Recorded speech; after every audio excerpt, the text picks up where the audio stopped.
nhưng chúng bây giờ nó đôi chân à chặt xịt bỏ ta tỏ sẽ xé nó cứ cho nên thế bé nhân đó cũng là xịt bỏ nó xịt bỏ đa nó chặt xịt bỏ đa xé nó thế tiền nó dư ta đi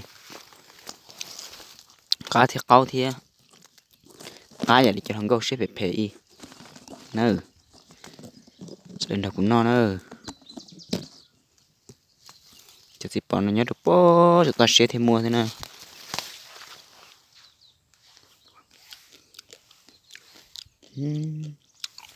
nó có gì hết đẹp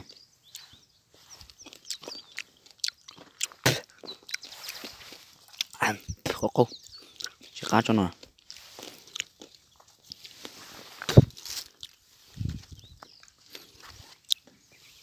giờ ta lu thứ nào sư sẽ ta lu lúc như thế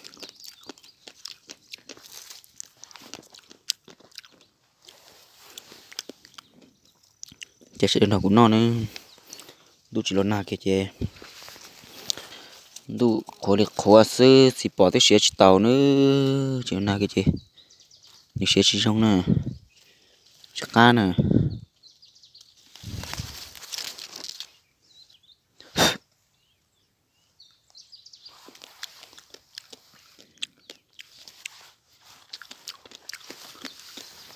một quạt cờ nha có plata lì thì à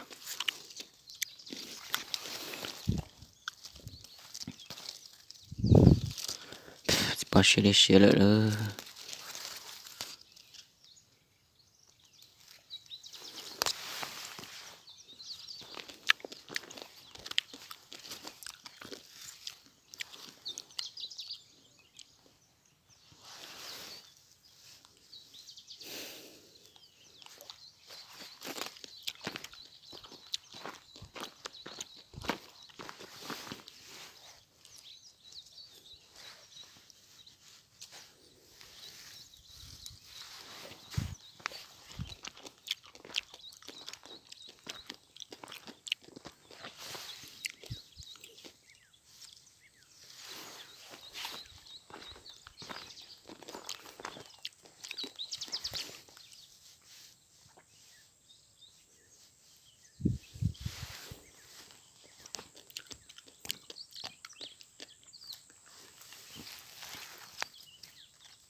có nên sữa bỏ đi bỏ xí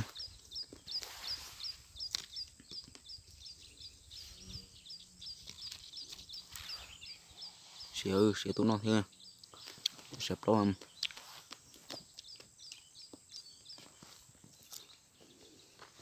cho nó chỉ nhớ dây kênh cho ba rồi sẽ nói cho nó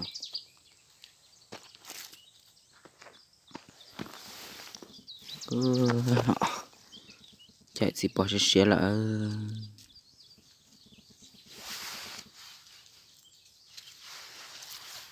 chạy nó để tương giải lúa rất sao chỉ đà nữa chỉ đà chỉ nó cho chúng nó cho tuổi nó lúc chạy nó tem xịt bỏ xe đà vào để ba hậu trả lốp lúa đã ra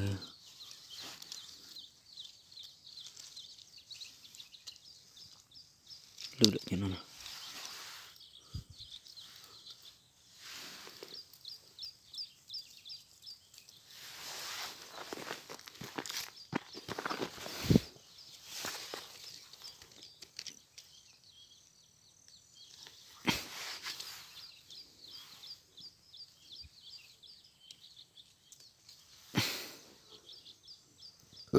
cả tàn ư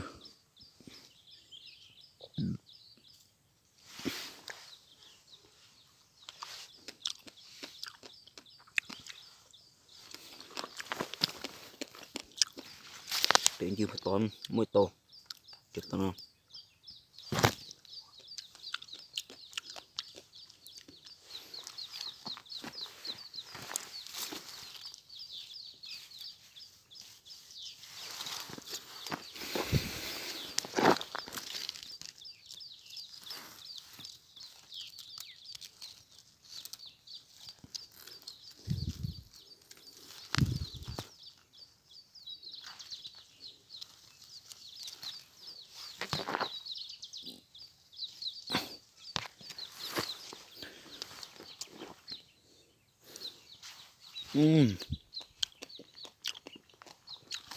Ăn tăng tăng lên.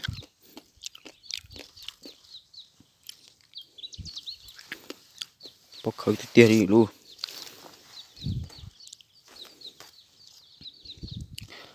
Mà từ lúc đầu hiểu nó nè. Chỉ biết tụi mình nhớ đầu hiểu nó đi nè. Chỉ mới từ lúc chị thì chỉ mới nhớ đầu hiểu nó luôn.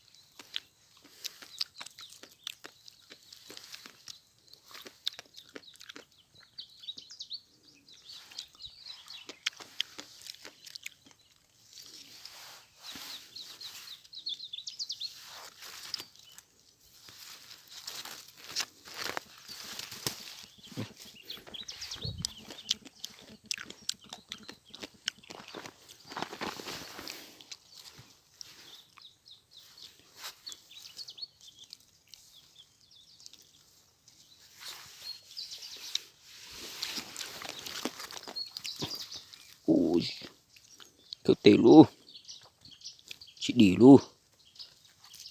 Ui chú, cái to sẽ được.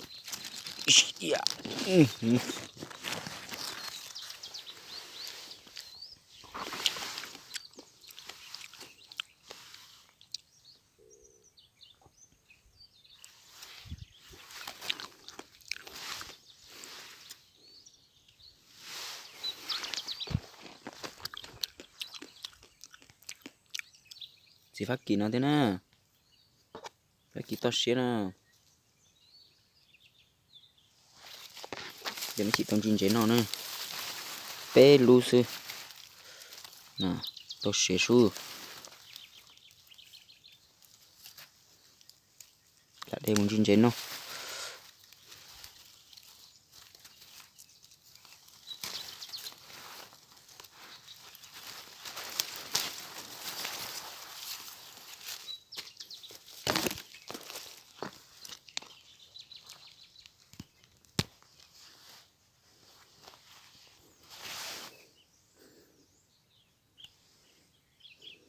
Ta xíu đó, để chờ nó, mấy cái mình không có ở ra, có xíu của.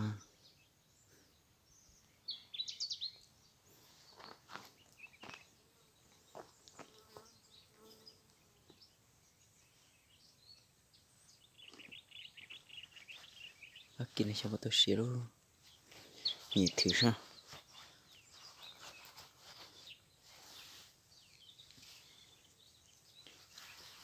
Thôi paru, sẽ tên nhẹ xin lại. Tông chín chế nó sư. Chế nó chắc ta.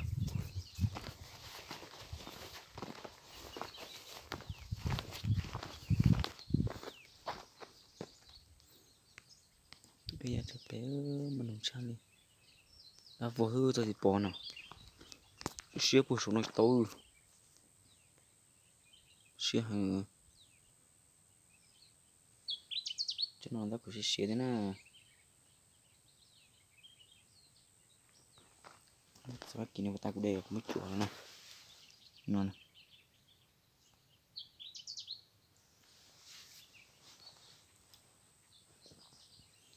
Chạy khó sẽ khó tất trong hộp bề. Sẽ chỉ xe đi. Cho số điện chết trong bộ số rồi.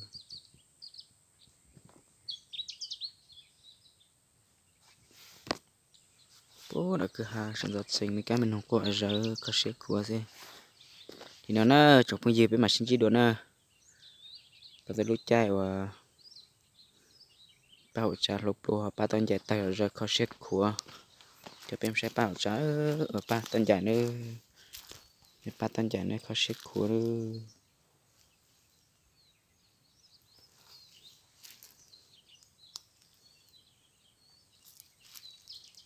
chúng có cây thế nó ba tấn giải à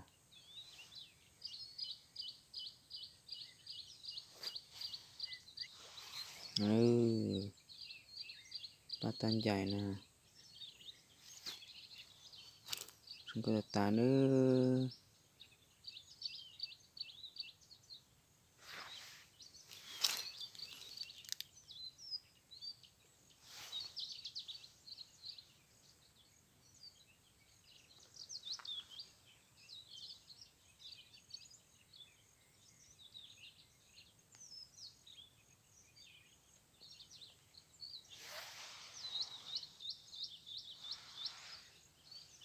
thay đuôi thì cho nó chỉ tới đuôi rúng rồi thay đuôi rồi